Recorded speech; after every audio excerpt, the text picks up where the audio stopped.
Clarification ಕೊಡ್ತಾರೆ. ರಾಜ್ಯಪಾಲರು ವಿರಳ ಸಂದರ್ಭದಲ್ಲಿ ಮಾತ್ರ ವಿವೇಚನಾಧಿಕಾರವನ್ನು ಬಳಸಬೇಕು. ರಾಜ್ಯಪಾಲರು ಜನರಿಂದ ಆಯ್ಕೆ ಆಗಿಲ್ಲ, ನೇಮಕಗೊಂಡಿದ್ದಾರೆ ಅಷ್ಟೇ. ಹೀಗಾಗಿ ರಾಜ್ಯಪಾಲರಿಗೆ ಹೆಚ್ಚಿನ ಉತ್ತರದಾಯಿತ್ವ ಇದೆ. ರಾಷ್ಟ್ರಪತಿ ಆಳ್ವಿಕೆಗೆ ಸಂಬಂಧಿಸಿದ ತೀರ್ಪು ಕೂಡ ಉಲ್ಲೇಖಿಸಿ ಸಿಂಘ್ವಿ ವಾದ ಮಾಡಿದ್ದಾರೆ. ನೋಡಿ, ಈಗ ಇಲ್ಲಿ ಒಂದಷ್ಟು ಸರ್ಕಾರ ಆಗಿರ್ಬೋದು, ಕಾಂಗ್ರೆಸ್ ನಾಯಕರಾಗಿರ್ಬೋದು, ರಾಜ್ಯಪಾಲರು ಈ ನಿರ್ಧಾರವನ್ನು ತೆಗೆದುಕೊಳ್ಳೋದಕ್ಕೆ ಅಧಿಕಾರ ಯಾರು ಕೊಟ್ಟಿದ್ದು ಅನ್ನುವಂಥ, ಅಂದರೆ ರಾಜ್ಯಪಾಲರ ಮೇಲೆ ಅವರ ತೆಗೆದುಕೊಂಡಂಥ ನಿರ್ಧಾರ ಸರಿ ಇಲ್ಲ ಅನ್ನೋ ಲೆಕ್ಕಾಚಾರದಲ್ಲಿ ಮಾತನಾಡಿದರು. ಅಂದರೆ ಎಲ್ಲೋ ಒಂದು ಕಡೆ ಕೇಂದ್ರ ಸರ್ಕಾರಕ್ಕೆ ಕೈಗನ್ನಡಿಯಾಗಿದ್ದಾರೆ ರಾಜ್ಯಪಾಲರು ಅನ್ನುವಂಥ ಮಾತುಗಳು ಕೂಡ ಕೇಳಿ ಬಂದಿದ್ವು. ಅದನ್ನು ಕಾಂಗ್ರೆಸ್ ನಾಯಕರು ಕೂಡ ಆರೋಪವನ್ನು ರಾಜ್ಯಪಾಲರ ಮೇಲೆ ಇರಿಸಿದ್ರು. ಇಲ್ಲಿ ರಾಜ್ಯಪಾಲರ ನಿರ್ಧಾರವೇ ಸರಿ ಇಲ್ಲ, ಪ್ರಾಸಿಕ್ಯೂಷನ್ಗೆ ಕೊಟ್ಟಿದ್ದೇ ತಪ್ಪು, ಈ ರೀತಿಯಾಗಿ ತಮ್ಮ ಆರೋಪವನ್ನು ಅವರ ಮೇಲೆ ಹೊರಿಸಿದ್ರು. ಸೊ ಇದರ ಬೆನ್ನಲ್ಲೇ ಸಿಂಘ್ವಿ ಕೂಡ ಇದನ್ನು ಇಟ್ಕೊಂಡು ಈಗ ವಾದ ಮಾಡ್ತಿದ್ದಾರೆ. ರಾಜ್ಯಪಾಲರು ಅತಿ ವಿರಳ ಸಂದರ್ಭದಲ್ಲಿ ಮಾತ್ರ ವಿವೇಚನಾಧಿಕಾರವನ್ನು ಬಳಸಬೇಕು. ಕ್ಲಾರಿಫಿಕೇಶನ್ ಕೊಡ್ತಾರೆ. ರಾಜ್ಯಪಾಲರು ವಿರಳ ಸಂದರ್ಭದಲ್ಲಿ ಮಾತ್ರ ವಿವೇಚನಾಧಿಕಾರವನ್ನು ಬಳಸಬೇಕು. ರಾಜ್ಯಪಾಲರು ಜನರಿಂದ ಆಯ್ಕೆ ಆಗಿಲ್ಲ, ನೇಮಕಗೊಂಡಿದ್ದಾರೆ ಅಷ್ಟೇ. ಹೀಗಾಗಿ ರಾಜ್ಯಪಾಲರಿಗೆ ಹೆಚ್ಚಿನ ಉತ್ತರದಾಯಿತ್ವ ಇದೆ. ರಾಷ್ಟ್ರಪತಿ ಆಳ್ವಿಕೆಗೆ ಸಂಬಂಧಿಸಿದ ತೀರ್ಪು ಕೂಡ ಉಲ್ಲೇಖಿಸಿ ಸಿಂಘ್ವಿ ವಾದ ಮಾಡಿದ್ದಾರೆ. ನೋಡಿ, ಈಗ ಇಲ್ಲಿ ಒಂದಷ್ಟು ಸರ್ಕಾರ ಆಗಿರ್ಬೋದು, ಕಾಂಗ್ರೆಸ್ ನಾಯಕರಾಗಿರ್ಬೋದು, ರಾಜ್ಯಪಾಲರು ಈ ನಿರ್ಧಾರವನ್ನು ತೆಗೆದುಕೊಳ್ಳೋದಕ್ಕೆ ಅಧಿಕಾರ ಯಾರು ಕೊಟ್ಟಿದ್ದು ಅನ್ನುವಂಥ, ಅಂದರೆ ರಾಜ್ಯಪಾಲರ ಮೇಲೆ ಅವರ ತೆಗೆದುಕೊಂಡಂಥ ನಿರ್ಧಾರ ಸರಿ ಇಲ್ಲ ಅನ್ನೋ ಲೆಕ್ಕಾಚಾರದಲ್ಲಿ ಮಾತನಾಡಿದರು. ಅಂದರೆ ಎಲ್ಲೋ ಒಂದು ಕಡೆ ಕೇಂದ್ರ ಸರ್ಕಾರಕ್ಕೆ ಕೈಗನ್ನಡಿಯಾಗಿದ್ದಾರೆ ರಾಜ್ಯಪಾಲರು ಅನ್ನುವಂಥ ಮಾತುಗಳು ಕೂಡ ಕೇಳಿ ಬಂದಿದ್ವು. ಅದನ್ನು ಕಾಂಗ್ರೆಸ್ ನಾಯಕರು ಕೂಡ ಆರೋಪವನ್ನು ರಾಜ್ಯಪಾಲರ ಮೇಲೆ ಇರಿಸಿದ್ರು. ಇಲ್ಲಿ ರಾಜ್ಯಪಾಲರ ನಿರ್ಧಾರವೇ ಸರಿ ಇಲ್ಲ, ಪ್ರಾಸಿಕ್ಯೂಷನ್ಗೆ ಕೊಟ್ಟಿದ್ದೇ ತಪ್ಪು, ಈ ರೀತಿಯಾಗಿ ತಮ್ಮ ಆರೋಪವನ್ನು ಅವರ ಮೇಲೆ ಹೊರಿಸಿದ್ರು. ಸೊ ಇದರ ಬೆನ್ನಲ್ಲೇ ಸಿಂಘ್ವಿ ಕೂಡ ಇದನ್ನು ಇಟ್ಕೊಂಡು ಈಗ ವಾದ ಮಾಡ್ತಿದ್ದಾರೆ. ರಾಜ್ಯಪಾಲರು ಅತಿ ವಿರಳ ಸಂದರ್ಭದಲ್ಲಿ ಮಾತ್ರ ವಿವೇಚನಾಧಿಕಾರವನ್ನು ಬಳಸಬೇಕು. ಕ್ಲಾರಿಫಿಕೇಶನ್ ಕೊಡ್ತಾರೆ. ರಾಜ್ಯಪಾಲರು ವಿರಳ ಸಂದರ್ಭದಲ್ಲಿ ಮಾತ್ರ ವಿವೇಚನಾಧಿಕಾರವನ್ನು ಬಳಸಬೇಕು. ರಾಜ್ಯಪಾಲರು ಜನರಿಂದ ಆಯ್ಕೆ ಆಗಿಲ್ಲ, ನೇಮಕಗೊಂಡಿದ್ದಾರೆ ಅಷ್ಟೇ. ಹೀಗಾಗಿ ರಾಜ್ಯಪಾಲರಿಗೆ ಹೆಚ್ಚಿನ ಉತ್ತರದಾಯಿತ್ವ ಇದೆ.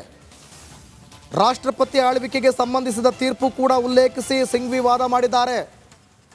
ನೋಡಿ, ಈಗ ಇಲ್ಲಿ ಒಂದಷ್ಟು ಸರ್ಕಾರ ಆಗಿರ್ಬೋದು, ಕಾಂಗ್ರೆಸ್ ನಾಯಕರಾಗಿರ್ಬೋದು, ರಾಜ್ಯಪಾಲರು ಈ ನಿರ್ಧಾರವನ್ನು ತೆಗೆದುಕೊಳ್ಳೋದಕ್ಕೆ ಅಧಿಕಾರ ಯಾರು ಕೊಟ್ಟಿದ್ದು ಅನ್ನುವಂಥ, ಅಂದರೆ ರಾಜ್ಯಪಾಲರ ಮೇಲೆ ಅವರ ತೆಗೆದುಕೊಂಡಂಥ ನಿರ್ಧಾರ ಸರಿ ಇಲ್ಲ ಅನ್ನೋ ಲೆಕ್ಕಾಚಾರದಲ್ಲಿ ಮಾತನಾಡಿದರು.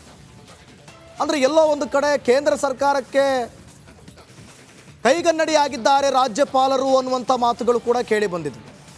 ಅದನ್ನು ಕಾಂಗ್ರೆಸ್ ನಾಯಕರು ಕೂಡ ಆರೋಪವನ್ನು ರಾಜ್ಯಪಾಲರ ಮೇಲೆ ಇರಿಸಿದ್ರು.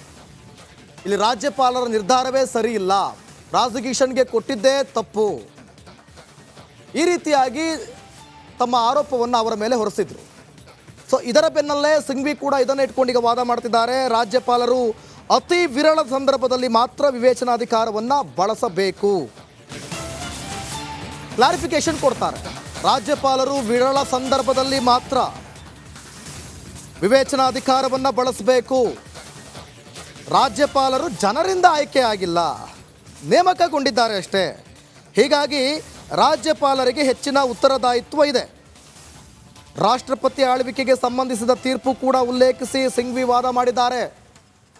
ನೋಡಿ, ಈಗ ಇಲ್ಲಿ ಒಂದಷ್ಟು ಸರ್ಕಾರ ಆಗಿರ್ಬೋದು, ಕಾಂಗ್ರೆಸ್ ನಾಯಕರಾಗಿರ್ಬೋದು, ರಾಜ್ಯಪಾಲರು ಈ ನಿರ್ಧಾರವನ್ನು ತೆಗೆದುಕೊಳ್ಳೋದಕ್ಕೆ ಅಧಿಕಾರ ಯಾರು ಕೊಟ್ಟಿದ್ದು ಅನ್ನುವಂಥ, ಅಂದರೆ ರಾಜ್ಯಪಾಲರ ಮೇಲೆ ಅವರ ತೆಗೆದುಕೊಂಡಂಥ ನಿರ್ಧಾರ ಸರಿ ಇಲ್ಲ ಅನ್ನೋ ಲೆಕ್ಕಾಚಾರದಲ್ಲಿ ಮಾತನಾಡಿದರು. ಅಂದರೆ ಎಲ್ಲೋ ಒಂದು ಕಡೆ ಕೇಂದ್ರ ಸರ್ಕಾರಕ್ಕೆ ಕೈಗನ್ನಡಿಯಾಗಿದ್ದಾರೆ ರಾಜ್ಯಪಾಲರು ಅನ್ನುವಂಥ ಮಾತುಗಳು ಕೂಡ ಕೇಳಿ ಬಂದಿದ್ವು. ಅದನ್ನು ಕಾಂಗ್ರೆಸ್ ನಾಯಕರು ಕೂಡ ಆರೋಪವನ್ನು ರಾಜ್ಯಪಾಲರ ಮೇಲೆ ಇರಿಸಿದ್ರು.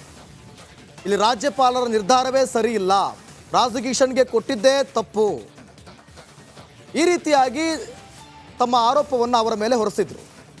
ಸೊ ಇದರ ಬೆನ್ನಲ್ಲೇ ಸಿಂಘ್ವಿ ಕೂಡ ಇದನ್ನು ಇಟ್ಕೊಂಡು ಈಗ ವಾದ ಮಾಡ್ತಿದ್ದಾರೆ. ರಾಜ್ಯಪಾಲರು ಅತಿ ವಿರಳ ಸಂದರ್ಭದಲ್ಲಿ ಮಾತ್ರ ವಿವೇಚನಾಧಿಕಾರವನ್ನು ಬಳಸಬೇಕು. ಕ್ಲಾರಿಫಿಕೇಶನ್ ಕೊಡ್ತಾರೆ. ರಾಜ್ಯಪಾಲರು ವಿರಳ ಸಂದರ್ಭದಲ್ಲಿ ಮಾತ್ರ ವಿವೇಚನಾಧಿಕಾರವನ್ನು ಬಳಸಬೇಕು. ರಾಜ್ಯಪಾಲರು ಜನರಿಂದ ಆಯ್ಕೆ ಆಗಿಲ್ಲ, ನೇಮಕಗೊಂಡಿದ್ದಾರೆ ಅಷ್ಟೇ. ಹೀಗಾಗಿ ರಾಜ್ಯಪಾಲರಿಗೆ ಹೆಚ್ಚಿನ ಉತ್ತರದಾಯಿತ್ವ ಇದೆ. ರಾಷ್ಟ್ರಪತಿ ಆಳ್ವಿಕೆಗೆ ಸಂಬಂಧಿಸಿದ ತೀರ್ಪು ಕೂಡ ಉಲ್ಲೇಖಿಸಿ ಸಿಂಘ್ವಿ ವಾದ ಮಾಡಿದ್ದಾರೆ. ನೋಡಿ, ಈಗ ಇಲ್ಲಿ ಒಂದಷ್ಟು ಸರ್ಕಾರ ಆಗಿರ್ಬೋದು, ಕಾಂಗ್ರೆಸ್ ನಾಯಕರಾಗಿರ್ಬೋದು, ರಾಜ್ಯಪಾಲರು ಈ ನಿರ್ಧಾರವನ್ನು ತೆಗೆದುಕೊಳ್ಳೋದಕ್ಕೆ ಅಧಿಕಾರ ಯಾರು ಕೊಟ್ಟಿದ್ದು ಅನ್ನುವಂಥ, ಅಂದರೆ ರಾಜ್ಯಪಾಲರ ಮೇಲೆ ಅವರ ತೆಗೆದುಕೊಂಡಂಥ ನಿರ್ಧಾರ ಸರಿ ಇಲ್ಲ ಅನ್ನೋ ಲೆಕ್ಕಾಚಾರದಲ್ಲಿ ಮಾತನಾಡಿದರು. ಅಂದರೆ ಎಲ್ಲೋ ಒಂದು ಕಡೆ ಕೇಂದ್ರ ಸರ್ಕಾರಕ್ಕೆ ಕೈಗನ್ನಡಿಯಾಗಿದ್ದಾರೆ ರಾಜ್ಯಪಾಲರು ಅನ್ನುವಂಥ ಮಾತುಗಳು ಕೂಡ ಕೇಳಿ ಬಂದಿದ್ವು. ಅದನ್ನು ಕಾಂಗ್ರೆಸ್ ನಾಯಕರು ಕೂಡ ಆರೋಪವನ್ನು ರಾಜ್ಯಪಾಲರ ಮೇಲೆ ಇರಿಸಿದ್ರು. ಇಲ್ಲಿ ರಾಜ್ಯಪಾಲರ ನಿರ್ಧಾರವೇ ಸರಿ ಇಲ್ಲ, ಪ್ರಾಸಿಕ್ಯೂಷನ್ಗೆ ಕೊಟ್ಟಿದ್ದೇ ತಪ್ಪು, ಈ ರೀತಿಯಾಗಿ ತಮ್ಮ ಆರೋಪವನ್ನು ಅವರ ಮೇಲೆ ಹೊರಿಸಿದ್ರು. ಸೊ ಇದರ ಬೆನ್ನಲ್ಲೇ ಸಿಂಘ್ವಿ ಕೂಡ ಇದನ್ನು ಇಟ್ಕೊಂಡು ಈಗ ವಾದ ಮಾಡ್ತಿದ್ದಾರೆ. ರಾಜ್ಯಪಾಲರು ಅತಿ ವಿರಳ ಸಂದರ್ಭದಲ್ಲಿ ಮಾತ್ರ ವಿವೇಚನಾಧಿಕಾರವನ್ನು ಬಳಸಬೇಕು. ಕ್ಲಾರಿಫಿಕೇಶನ್ ಕೊಡ್ತಾರೆ. ರಾಜ್ಯಪಾಲರು ವಿರಳ ಸಂದರ್ಭದಲ್ಲಿ ಮಾತ್ರ ವಿವೇಚನಾಧಿಕಾರವನ್ನು ಬಳಸಬೇಕು. ರಾಜ್ಯಪಾಲರು ಜನರಿಂದ ಆಯ್ಕೆ ಆಗಿಲ್ಲ, ನೇಮಕಗೊಂಡಿದ್ದಾರೆ ಅಷ್ಟೇ. ಹೀಗಾಗಿ ರಾಜ್ಯಪಾಲರಿಗೆ ಹೆಚ್ಚಿನ ಉತ್ತರದಾಯಿತ್ವ ಇದೆ. ರಾಷ್ಟ್ರಪತಿ ಆಳ್ವಿಕೆಗೆ ಸಂಬಂಧಿಸಿದ ತೀರ್ಪು ಕೂಡ ಉಲ್ಲೇಖಿಸಿ ಸಿಂಘ್ವಿ ವಾದ ಮಾಡಿದ್ದಾರೆ. ನೋಡಿ, ಈಗ ಇಲ್ಲಿ ಒಂದಷ್ಟು ಸರ್ಕಾರ ಆಗಿರ್ಬೋದು, ಕಾಂಗ್ರೆಸ್ ನಾಯಕರಾಗಿರ್ಬೋದು, ರಾಜ್ಯಪಾಲರು ಈ ನಿರ್ಧಾರವನ್ನು ತೆಗೆದುಕೊಳ್ಳೋದಕ್ಕೆ ಅಧಿಕಾರ ಯಾರು ಕೊಟ್ಟಿದ್ದು ಅನ್ನುವಂಥ, ಅಂದರೆ ರಾಜ್ಯಪಾಲರ ಮೇಲೆ ಅವರ ತೆಗೆದುಕೊಂಡಂಥ ನಿರ್ಧಾರ ಸರಿ ಇಲ್ಲ ಅನ್ನೋ ಲೆಕ್ಕಾಚಾರದಲ್ಲಿ ಮಾತನಾಡಿದರು. ಅಂದರೆ ಎಲ್ಲೋ ಒಂದು ಕಡೆ ಕೇಂದ್ರ ಸರ್ಕಾರಕ್ಕೆ ಕೈಗನ್ನಡಿಯಾಗಿದ್ದಾರೆ ರಾಜ್ಯಪಾಲರು ಅನ್ನುವಂಥ ಮಾತುಗಳು ಕೂಡ ಕೇಳಿ ಬಂದಿದ್ವು. ಅದನ್ನು ಕಾಂಗ್ರೆಸ್ ನಾಯಕರು ಕೂಡ ಆರೋಪವನ್ನು ರಾಜ್ಯಪಾಲರ ಮೇಲೆ ಇರಿಸಿದ್ರು. ಇಲ್ಲಿ ರಾಜ್ಯಪಾಲರ ನಿರ್ಧಾರವೇ ಸರಿ ಇಲ್ಲ, ಪ್ರಾಸಿಕ್ಯೂಷನ್ಗೆ ಕೊಟ್ಟಿದ್ದೇ ತಪ್ಪು, ಈ ರೀತಿಯಾಗಿ ತಮ್ಮ ಆರೋಪವನ್ನು ಅವರ ಮೇಲೆ ಹೊರಿಸಿದ್ರು. ಸೊ ಇದರ ಬೆನ್ನಲ್ಲೇ ಸಿಂಘ್ವಿ ಕೂಡ ಇದನ್ನು ಇಟ್ಕೊಂಡು ಈಗ ವಾದ ಮಾಡ್ತಿದ್ದಾರೆ. ರಾಜ್ಯಪಾಲರು ಅತಿ ವಿರಳ ಸಂದರ್ಭದಲ್ಲಿ ಮಾತ್ರ ವಿವೇಚನಾಧಿಕಾರವನ್ನು ಬಳಸಬೇಕು. ಕ್ಲಾರಿಫಿಕೇಶನ್ ಕೊಡ್ತಾರೆ. ರಾಜ್ಯಪಾಲರು ವಿರಳ ಸಂದರ್ಭದಲ್ಲಿ ಮಾತ್ರ ವಿವೇಚನಾಧಿಕಾರವನ್ನು ಬಳಸಬೇಕು. ರಾಜ್ಯಪಾಲರು ಜನರಿಂದ ಆಯ್ಕೆ ಆಗಿಲ್ಲ, ನೇಮಕಗೊಂಡಿದ್ದಾರೆ ಅಷ್ಟೇ. ಹೀಗಾಗಿ ರಾಜ್ಯಪಾಲರಿಗೆ ಹೆಚ್ಚಿನ ಉತ್ತರದಾಯಿತ್ವ ಇದೆ. ರಾಷ್ಟ್ರಪತಿ ಆಳ್ವಿಕೆಗೆ ಸಂಬಂಧಿಸಿದ ತೀರ್ಪು ಕೂಡ ಉಲ್ಲೇಖಿಸಿ ಸಿಂಘ್ವಿ ವಾದ ಮಾಡಿದ್ದಾರೆ. ನೋಡಿ, ಈಗ ಇಲ್ಲಿ ಒಂದಷ್ಟು ಸರ್ಕಾರ ಆಗಿರ್ಬೋದು, ಕಾಂಗ್ರೆಸ್ ನಾಯಕರಾಗಿರ್ಬೋದು, ರಾಜ್ಯಪಾಲರು ಈ ನಿರ್ಧಾರವನ್ನು ತೆಗೆದುಕೊಳ್ಳೋದಕ್ಕೆ ಅಧಿಕಾರ ಯಾರು ಕೊಟ್ಟಿದ್ದು ಅನ್ನುವಂಥ, ಅಂದರೆ ರಾಜ್ಯಪಾಲರ ಮೇಲೆ ಅವರ ತೆಗೆದುಕೊಂಡಂಥ ನಿರ್ಧಾರ ಸರಿ ಇಲ್ಲ ಅನ್ನೋ ಲೆಕ್ಕಾಚಾರದಲ್ಲಿ ಮಾತನಾಡಿದರು. ಅಂದರೆ ಎಲ್ಲೋ ಒಂದು ಕಡೆ ಕೇಂದ್ರ ಸರ್ಕಾರಕ್ಕೆ ಕೈಗನ್ನಡಿಯಾಗಿದ್ದಾರೆ ರಾಜ್ಯಪಾಲರು ಅನ್ನುವಂಥ ಮಾತುಗಳು ಕೂಡ ಕೇಳಿ ಬಂದಿದ್ವು. ಅದನ್ನು ಕಾಂಗ್ರೆಸ್ ನಾಯಕರು ಕೂಡ ಆರೋಪವನ್ನು ರಾಜ್ಯಪಾಲರ ಮೇಲೆ ಇರಿಸಿದ್ರು. ಇಲ್ಲಿ ರಾಜ್ಯಪಾಲರ ನಿರ್ಧಾರವೇ ಸರಿ ಇಲ್ಲ, ಪ್ರಾಸಿಕ್ಯೂಷನ್ಗೆ ಕೊಟ್ಟಿದ್ದೇ ತಪ್ಪು, ಈ ರೀತಿಯಾಗಿ ತಮ್ಮ ಆರೋಪವನ್ನು ಅವರ ಮೇಲೆ ಹೊರಿಸಿದ್ರು. ಸೊ ಇದರ ಬೆನ್ನಲ್ಲೇ ಸಿಂಘ್ವಿ ಕೂಡ ಇದನ್ನು ಇಟ್ಕೊಂಡು ಈಗ ವಾದ ಮಾಡ್ತಿದ್ದಾರೆ. ರಾಜ್ಯಪಾಲರು ಅತಿ ವಿರಳ ಸಂದರ್ಭದಲ್ಲಿ ಮಾತ್ರ ವಿವೇಚನಾಧಿಕಾರವನ್ನು ಬಳಸಬೇಕು.